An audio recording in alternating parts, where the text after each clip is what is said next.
just making sure I got my headlights on, because, you know, we have the tendency to forget.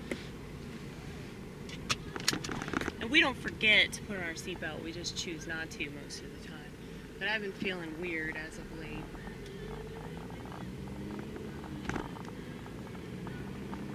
It's like 2 o'clock in the morning. I just helped my friend Ronit do laundry. And now I'm going home. And I gotta say, the more that I think about it, the more obvious it is to me that there's something that happens to me when I do stand-up comedy, and this camera crew in my brain really freaks the hell out whenever I know it's bumpy right here. Whenever I do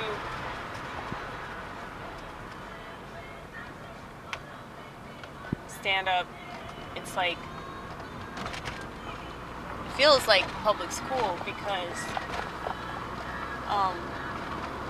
all the things that I wasn't open and honest about when I was in high school. I mean, I was to some extent, but not to this extent, because I know way more about it.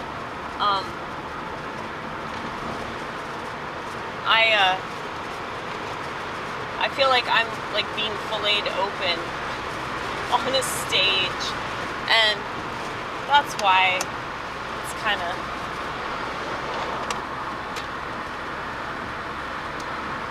painful.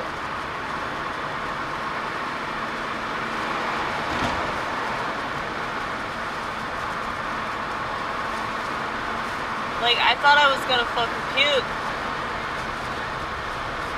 but you know, I want to do a song about it. You know that I want to sing all about just how exposing yourself, it is therapeutic, you know? But therapy's not fun.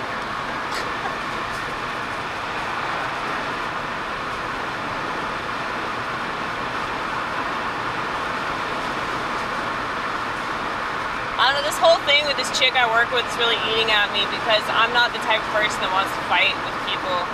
I am not, you know, a confrontational person. But at the same time, if you're gonna say something fucked up,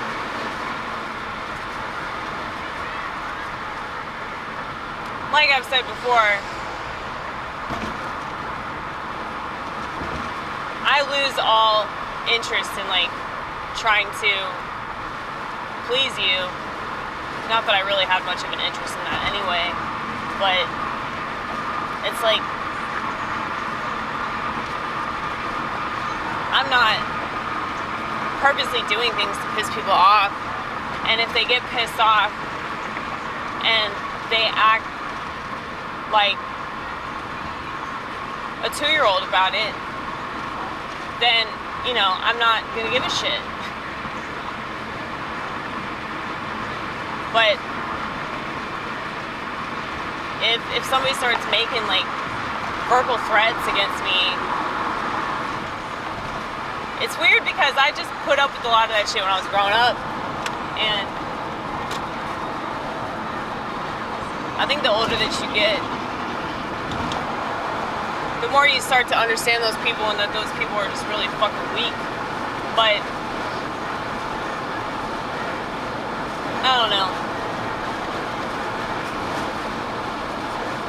I think maybe it's somewhat detrimental for me, for my mental health, to like not say anything about it whenever somebody is like being really unnecessarily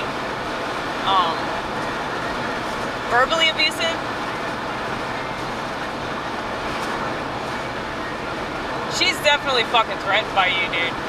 Because she makes all kinds of jokes. You know, the man in my head catches everything.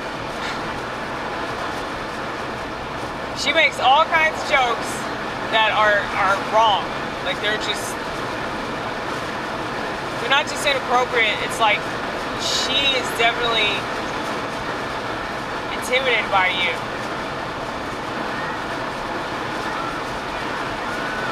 I gotta say, it does feel kind of good. It does feel kind of good to piss off people that I know are bad. And I'm not saying she chooses to be bad, but I'm saying that she chooses to not be better.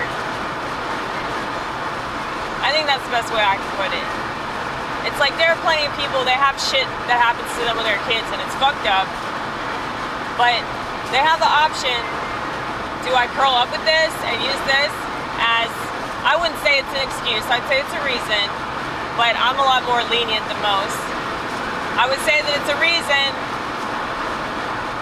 why people feel like they can just continue to behave like a petulant child, okay? And because of that, they'll never grow up. It's like they can either do that, or they can choose to like figure themselves out and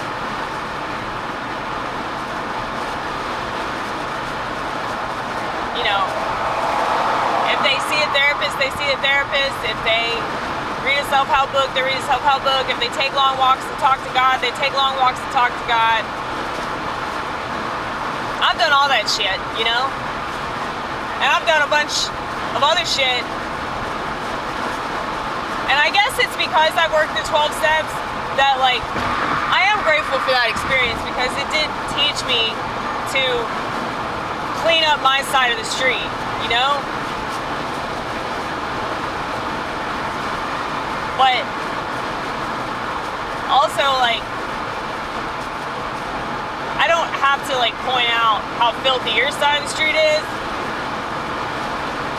but that doesn't mean that I have to put up with shit from you, you know? Especially when I'm willing to address like the problems that I have. I know I need to work on being late all the time, and I know that I need to just, you know, do what I'm supposed to do and like stop being so fucking stubborn. You know, pick my fucking battles, especially since she wants to pick a fight with me every time she possibly can. Like, she does it with everybody, I'm telling you, everybody.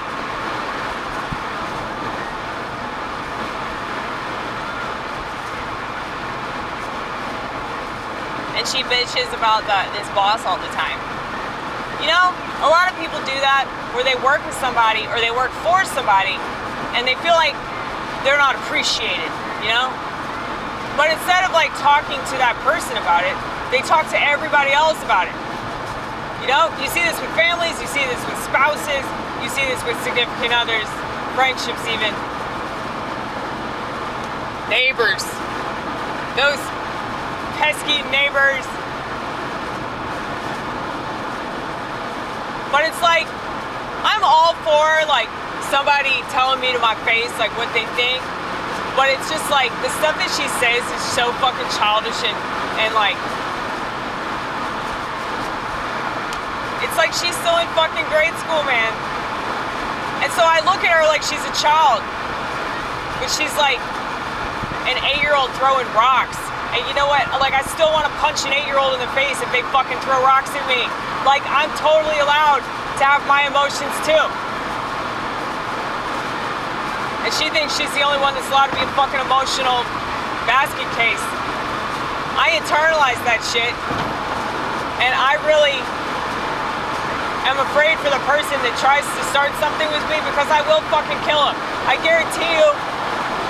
I internalize all my fucking rage. I internalize all my mean comments, believe it or not. And if I've gotten to the point where like, not necessarily because somebody pissed me off, but you know, I just ended up saying the wrong thing to somebody and they were like, damn, Amy, like you are really fucking mean. I mean, I can be, dude, I can be. If you push me, But that's the thing, it's like she's one of those people that's just like presses everybody's fucking buttons. And it, like, she'll accuse you of pressing her buttons, but you don't even know. Like, I like to keep my buttons, you know, in a glass case, you know, like, I have a protective shield over my buttons, but then there are certain people that just really, really keep fucking with them. They keep chipping away at that glass, and I guess that's my fault, right? It's totally my fault. Everything's my fault.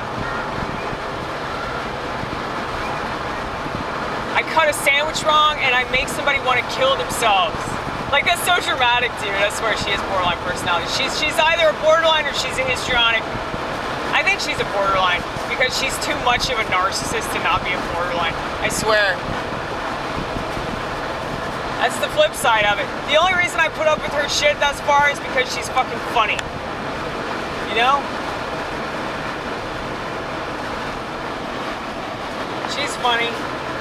And I'll put up with a lot of shit from a lot of people, no matter how crazy or wrong they are, if they're fucking funny. Because that's a standard of mine. And I wish it was a standard that everybody had. But unfortunately, the only standard they have, well, actually, I take that back. They don't have standards at all. But, anyway, I think I'm gonna try to sing that song. I'm gonna have to, like, close all these windows. You see that truck? We're going so slow. 60. We gotta go a little bit faster.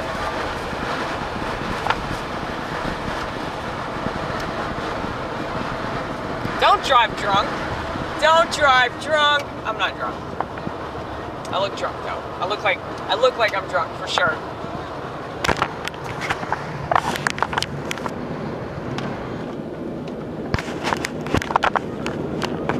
Okay. I want to set it in such a way that it will not tip over nor make the clicky sound. You know, the one that y'all know about. I'm sure you know about it.